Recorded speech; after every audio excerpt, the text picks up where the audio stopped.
can opener is a relatively small single-use gadget, but I have surprisingly strong reactions to this lineup. There's only one type of can opener anyone should ever have.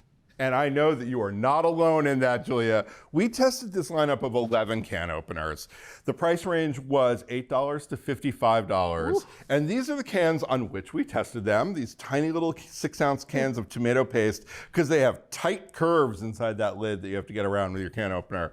And this 28-ounce can of tomatoes, wider, softer, gentler curves. And then we did black beans and tuna as the in-between points. Makes sense. There are two types of can openers here. Everybody knows how to use these. Yeah. These are super familiar. Very intuitive. You attach it to the top.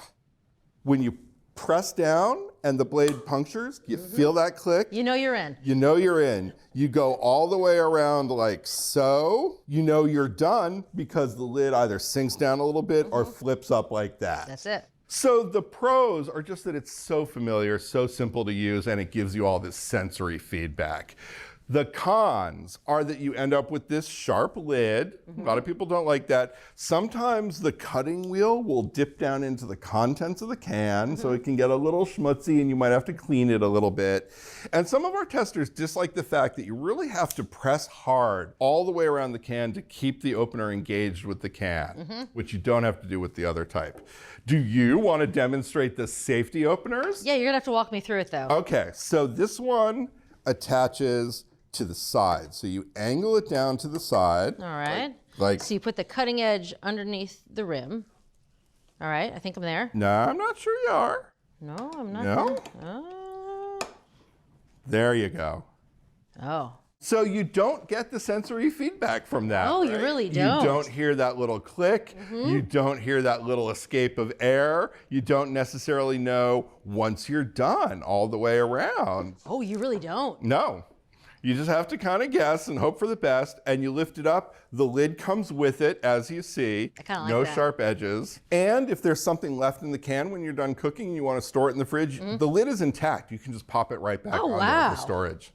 Testers did identify a couple of factors for either type that were important. Number one is you want the longest driving handle you can get, regardless of which type it is. A lot of them were around 3 inches. Some of them went as big as 3.5 inches. Second, you want to make sure that you have good, soft, easy to grip handles because you got to hold them down tight while you're opening the whole can, and it just makes it more comfortable and more secure. There were recommendations in both categories. Okay. If you want something that's really simple, really intuitive, you want to stick with a traditional can opener, that one is the OXO Good Grip soft-handled can opener. It's this one. $17. If you want to go for the safety can opener so that you don't have those sharp edges on the lid, that's this one. This is the Fissler Magic Can Opener. It's $30. Okay. Thanks, Adam. This was interesting. Did I change any opinions that you had before? Maybe. I'm gonna need a little more practice with this newfangled safety type to make sure I like it, because I'm a traditionalist. But there is something here. The jury is still out, but you're willing to try. Yep. There you have it. If you're in the market for a new can opener, for the traditional type, look for the OXO Good Grip soft-handled can opener, just $17. Or if you like the safety style, look for the Fissler Magic Can Opener at $30. For full episodes of your favorite cooking shows, head over to ATK's Full Episodes channel on YouTube. You can stream complete seasons of America's Test Kitchen, Cook's Country, and more. See you there.